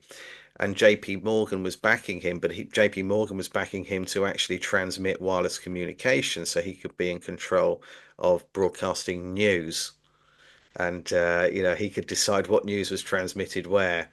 And Hmm. when he realized that Marconi had beaten Nikola Tesla to it, he pulled the funding. But all along, Tesla had actually been trying to re-engineer Tartarian technology. So I think that it's something that's always been there. It's something that's possible. Um, there's a festival. It's called something like the Rainbow Festival. A friend of mine went to it in Australia a few years back. They actually set up a Tesla tower at the Wow. festival, and it ran all of the lighting for the entire festival. Wow. That's something else. I mean, I know when Nikola Tesla died, all his patents were taken. Do you know who it was that took it? John G. Trump, Donald's uncle. Donald Trump's uncle, which Mm, seems to be uncanny considering the situation that they're in. And that was, yeah, when I found that out. And also when I found out that in the late 1800s, all the New York taxis were electric. yeah. Um, I have to really look at modern day society now and this huge push for electric vehicles to the point where they want to ban petrol cars, gasoline for anyone who's in North America. Um, but are we coming round again in a cycle where they're aware that this energy is coming back and they can harness it as this vapor canopy, as Jason calls it, the ether is starting to encroach and shift things with us? Is it highly likely that those who have been the likes of the Rockefellers, people behind the big oil companies around the world, those who have had the power and the control from that for so long, and now starting to get prepared and ready for what's coming? Do you think we're going to go through a major shift of the ether coming lower again, and then they're going to harness it and sell it back to us? I think that already happens. Yeah. So with regard, yeah, because if you look at Wardenclyffe, and you look at the Eiffel Tower, and you look at the structures, they had them in Hiroshima and Nagasaki. If you look at these buildings, these metal structures, sorry, that look just like the Eiffel Tower. They were all over the world. So to me, when I look at an electricity pylon, I see the same thing. So I've asked for the last 4 or 5 years now, is it possible that the pylons that we see are harnessing energy from the Into ether the lines, yeah. and then sending it down the line? So I spoke to someone who is actually an engineer that works on these, and he followed one line all the way to the very end. And he said to me, I've got something to show you. I said, right, okay, Voltage where does it difference. end? He said it just stops. There was Wow. no, at the end, it just stopped. It didn't go anywhere. It just stopped. There was nothing there. So it wasn't attached to a substation. No, there's nothing there. Holy shit. No. And then he started talking about how much you would need to be burning, how much coal you'd need to be burning in a power station, a coal-fired power station, to generate enough electricity to power a city. And he was saying that the maths is just not there. None of this stacks up. And he'd suspected for some time that actually it was going backwards, that these cables were powering energy that went into the power station and not the other way around. Wow. Um, and then I put something out on Facebook, and I got inundated then with people saying the same thing, and a couple of other engineers contacted me and said, I found that too, and I followed one the other day, and it went into the ground. The cables actually went into the ground at the end. They didn't go anywhere. They were just sort of earthed, Wow. and so I believe that there is a possibility that energy is free. We know that actually the national grid is funded not by us paying our electricity bill. All we're paying for is the rental of the, if you like, the consumer unit. Yeah. That's all that actually we are paying for the rental of. We're being charged for something that essentially is already paid for, and it is a con. So there's that. I think that still happens, and I would imagine there are still buildings out there in the world that are still harnessing energy, and you probably find that the world's elite own these buildings. They're still harnessing energy. Everything's still up and running. Yeah. Um, with regard to electric vehicles, I think that actually is a different thing altogether. I think that's about control.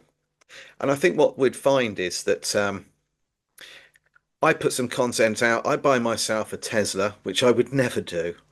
The amount of children that are involved in the production of the, Yeah. cobalt and lithium needed to, it's disgusting, and it is a joke. It's an absolute joke. The batteries are a joke, and what happens to them when they're no longer able to charge, dumped in the bottom of the sea and can't be recycled. Yeah. I think that that's a little bit like the smart meters, the electricity smart meters. I put something on YouTube that people don't agree with or on social media somewhere. And what they do is for 24 hours or however long, my electricity supply is turned off and my car won't work. Hmm. My car won't start. So Yeah. I think that the fact that it's a smart car, if you like, and I've got a smart meter and I get on a smart motorway is actually with my smartphone just means that they are going to be able to turn it all off. So I Yeah. think it's to do with control.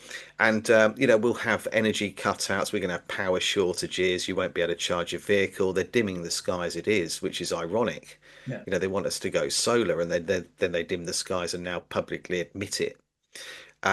So I think it's another element of control. They want us to be in a situation where, at will, we can't actually use our vehicle. That sounds very, very likely.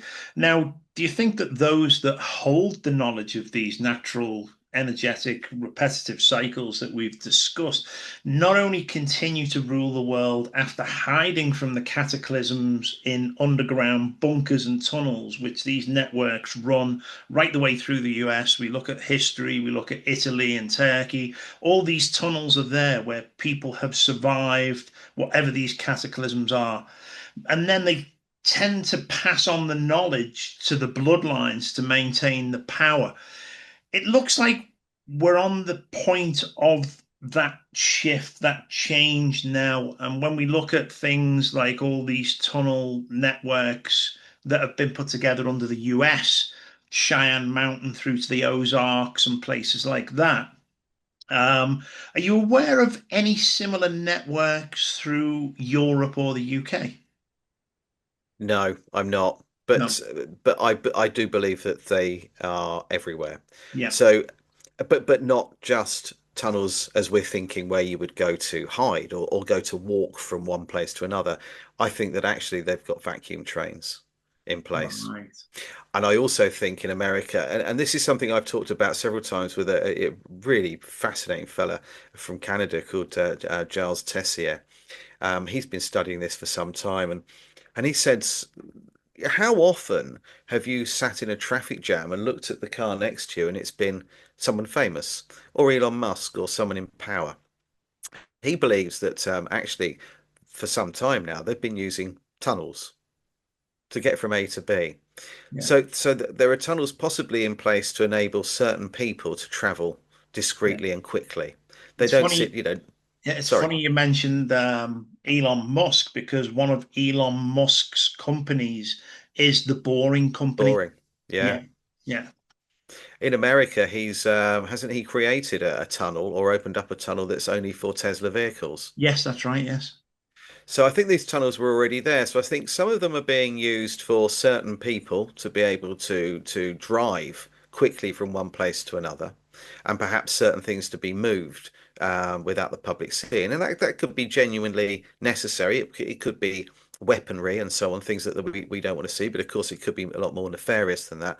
But there is a possibility that if you're high enough up the food chain, that a lot of these tunnels, perhaps going from America to England and from England to Australia, that they're actually using vacuum Yeah. tunnels, High speed. high speed. Yeah, these mag rails and I do lean towards that. I think that that's quite likely to be in place, and this would be very old technology that they just re-engineer and modify and improve and maintain. Hmm. Yeah. The last question of the interview today has absolutely nothing to do with Tartaria, but it is hidden history that should not be ignored by anyone. And, I've always questioned it, and people should question it as well. Um, in an age where communications and ships sailing to foreign lands had not yet been invented, we have a common trait right through histories. We look at England, we look at the flags and different things. We look at the flag of Wales. We look at the history of the knights. We look at the Orient and folklore globally. And there is a common trait when people really shouldn't have known the same thing. And it appears in art, it appears in architecture and stone. And that is the fact that globally, all these folklores talk about the same creature, which is the dragon. There's enough to suggest that these were real. And I do believe as the energy shift happens and things change, um, that the veil between the visible dimensions that we have existed in for so long, that might lift the veil, and once more, we might actually be able to see what was invisible to us. What do you know about these creatures of advanced spiritual awareness? Right. I suppose there are two different answers there. I mean, first of all, dragons themselves, um, they would be more commonly known as dinosaurs. Yeah. I don't believe there are any mythological creatures. I think they are all factual. Mhm. And I think that too many, as you quite rightly stated, too many civilizations that didn't communicate with each other all discussed, wrote, painted, depicted dragons. Yeah. Marco Polo wrote about them, Aristotle wrote about them. People actually said that they encountered them. I think that they may well have been hunted to extinction. They may well be underground, beyond the ice walls, on continents we're not aware of. Um, so yes, for me, it's very unlikely that you would have two cultures that didn't communicate thousands of miles apart talking about exactly the same thing. They Yeah. appear too often, as does the unicorn. And Queen Yes. Elizabeth I, she was buying what she was told were It's on the unicorn pound coin horns. still, is it? or it used Yeah. to be. Yeah. Well, they thought that you could detect food poisoning. You could neutralize food poisoning by using a unicorn's horn. And Queen Elizabeth I was buying these. And then someone said that it wasn't really a unicorn's horn. I can't remember the name of the animal. It's called something like a warhol or something like that. Oh yeah, the narwhal or something like Narwhal, that. Yeah, sorry, yeah, yes. yeah, Um, my memory isn't quite what it was. I have to write everything down. I've got three notepads in front of me just me from too. bits to the.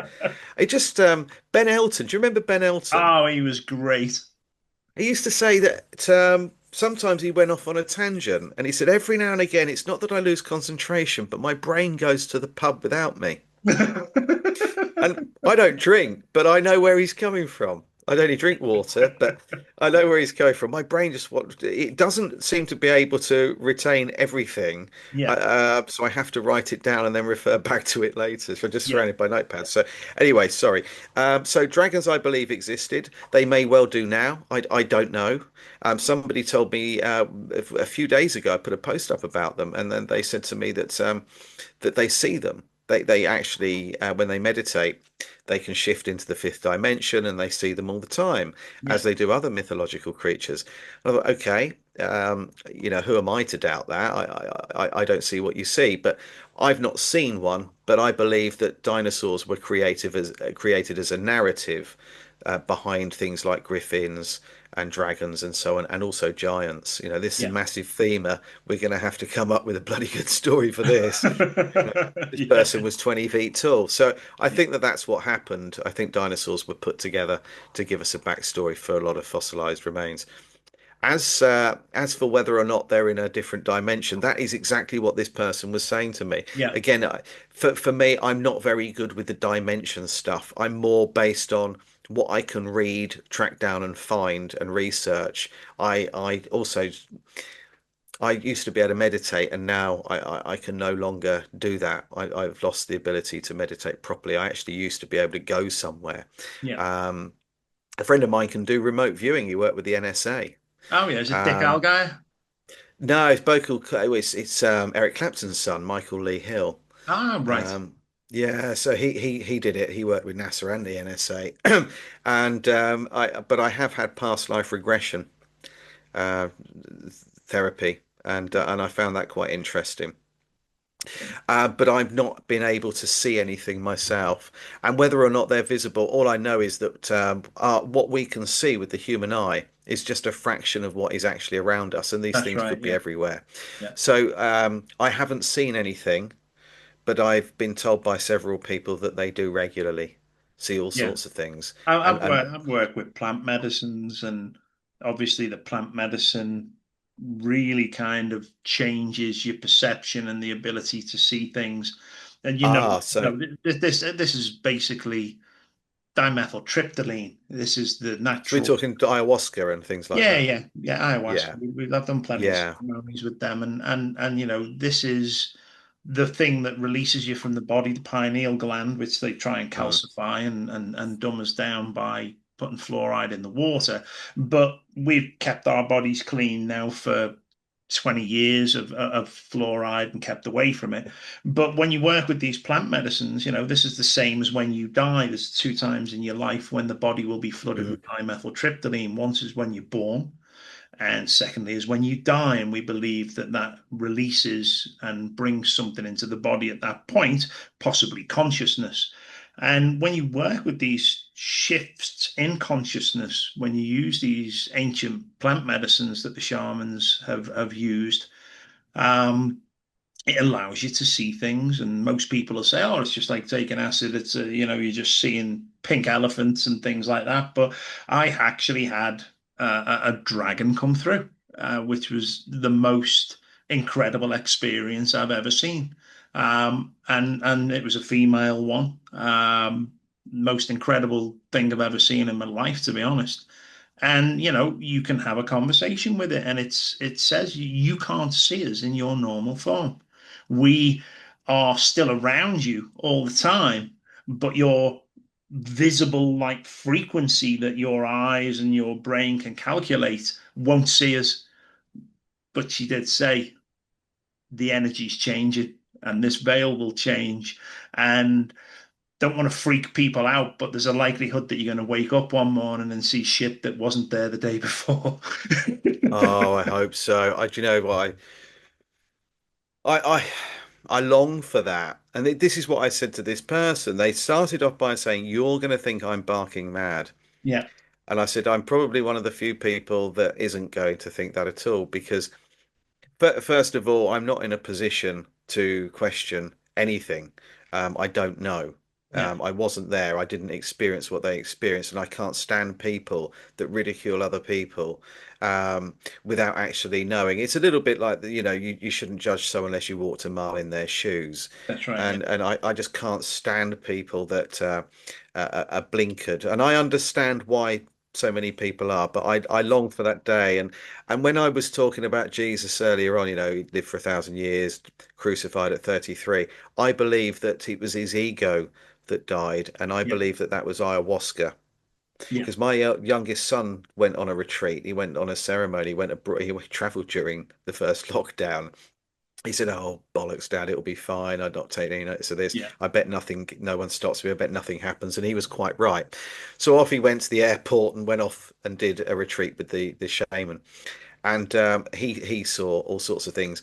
And what he found was when he came back, he could spot. He worked on and off in the city. He works for Barclays Bank, but now at their head office in Northampton. So he was in London quite a lot.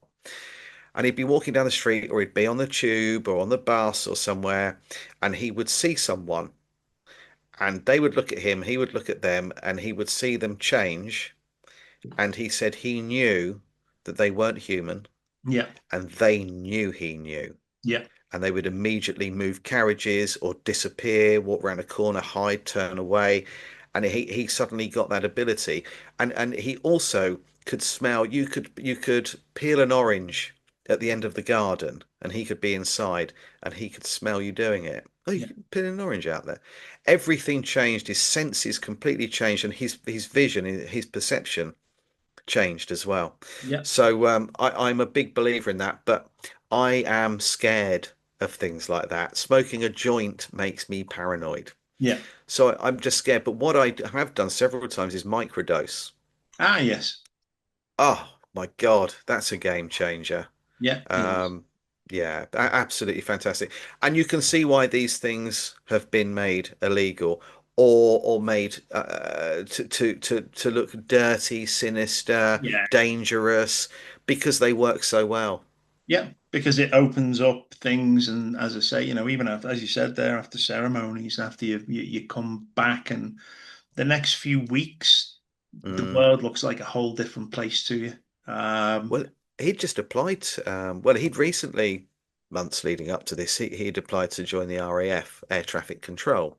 Mhm. And but he'd actually qualified. He'd got to the beginning stages of training to be a fighter pilot.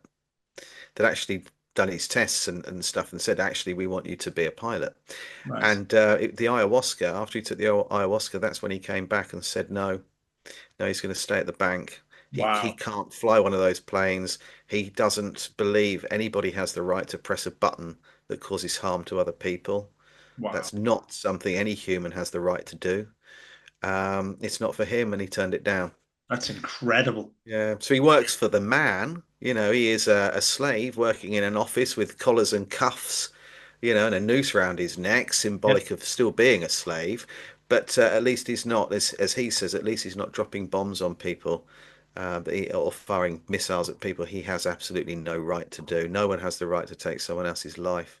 No, that's an incredible thing to have happened to somebody. That really is, because, who doesn't want to be a fighter pilot? It's every I boy's know, dream. But I the, know. the stark realization of that, and, again, unfortunately, people just see war as something that happens elsewhere in the world. And I Mm, don't think they realize that these are unfortunately human beings suffering at the hands of yeah. the military industrial complex. Yeah, for Um, all the wrong reasons. I mean, yeah, there hasn't been if we, going back as far as you look, none of these wars were for a good reason. They were just designed to destroy or remove civilizations, yeah, power, create power and wealth. It's Like he said, ultimately, I didn't want to work for Lockheed Martin. No, that's right. And every war that's happened in the world has been started with a false flag from Yeah. the Black Hand of World War One with Franz Duke Ferdinand to Mm, the Reichstag event of World War Two. Even, and I always, when we talk about war with people, I always mention the Gulf of Tonkin incident, um, which again, false flag that the ship was attacked. But are you aware of who the admiral was who called in this false flag and said that they were under attack? no. Jim Morrison's dad, Jim Ah Morrison from the ha Doors. ha. His father was the admiral of the fleet. And there's a whole new rabbit hole to go Mm, down when we get into music and frequency and world famous bands whose parents were high ranking military officers. yeah, that's not uncommon, is it? I mean, Jim No. Morrison, and he went from squeaky clean, Yeah, didn't he, to wouldn't say Buddha a Goose, doing really well, and as you said, military background, and yeah, A grade student, and all of a sudden everything changes, and then of course yeah, he died yeah. allegedly. Hmm. And he's not alone there, is he? And No. that's, as you quite rightly said, I would encourage everybody to have a good look at a photograph of Nikola Tesla, one of the more common ones where it's his side profile, and then look at photographs of Frank Zappa in the same Right. position. Yeah. All of his music was on frequency and energy and vibration. Just check him out and then Another tell me if I'm wise going man with a mad. lot of his music was good, but his quotes and the things he said were at a level of John Lennon's perception of the world. And Mm. yeah, some very wise words. Okay, then, Guy. This has been incredible, and I've got a sneaky feeling that we're going to be talking again in the Well, future I hope so. I've really on enjoyed it. on some other topics. I know it's getting late in England for you, and I really do appreciate your time for coming on. It's a If people pleasure. want to find out more about yourself and find out more about your books, where should they go to see your work and the information that you're putting out there? Well, probably the best place to go would actually be my Facebook page, which is just me, Guy Anderson, Yeah. and it's me on the profile picture, so they should recognize that. But I also have a YouTube channel which is called Tesla and the Cabbage Patch Kids, which is Okay. named after my first book, and a group on Facebook of the same name. Yeah. But they're more than welcome if they want to, get a signed copy of my book, or they can go on Amazon and buy my books. Just type in Tesla and the Cabbage Patch Kids, and the second one will come up as well. Yeah. But they're more than welcome to email me if you want to put my guypeteranderson@gmail.com. If you want to put my email in the description, Yeah.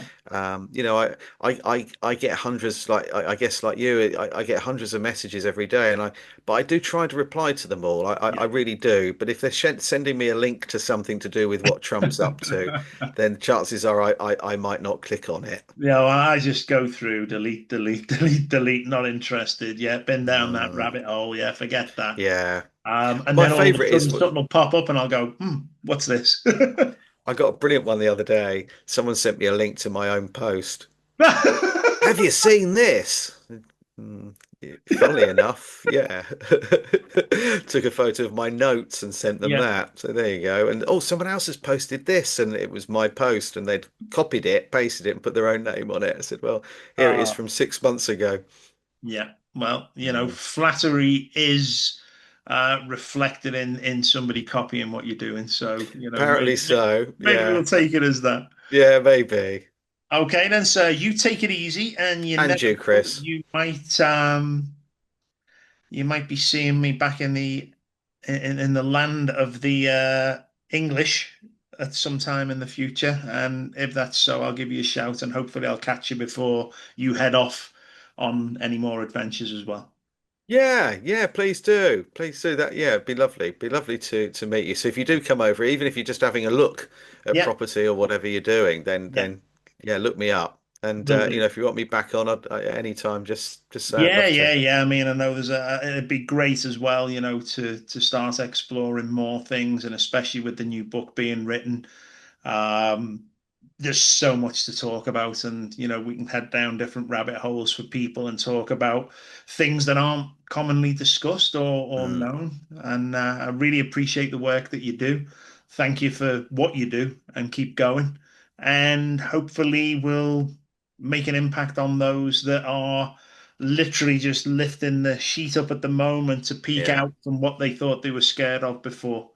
yeah. And yeah, we'll All we'll I get say to anybody who's a little bit sensitive, the warning that I gave my mother: do not read my first book if you're sensitive, if you're delicate, yeah. because it's nightmare fuel.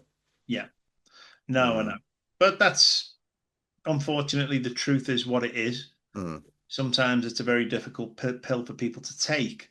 Yes. Um, but it will change your life. It will set you free. As David Icke said, the Yeah. truth will set you free. Yeah. And it really will. Don't live under the umbrella of governance and certainly the illusion that they want to create. There's a real world out there, Mm, and I'm sure everybody watching now, if you think about it, you are here at this period of time with purpose. And I do suggest that everyone out there really digs deep and finds out what that purpose is, because I'll guarantee it's about becoming what you were always meant to be, uncovering the truth and changing the world for future generations. And I believe if we all work together, that's something that we can achieve. very well said. Totally agree. 100%, Chris. Well, thank you, sir, and you take care, and we shall catch up soon. And as we always say here on the Atlantic Underground podcast, believe nothing and question everything. And until next time, take care, get this out, get it shared. There's a lot of friends, family, and people that will want to see this. Cheers, guy. Thank you.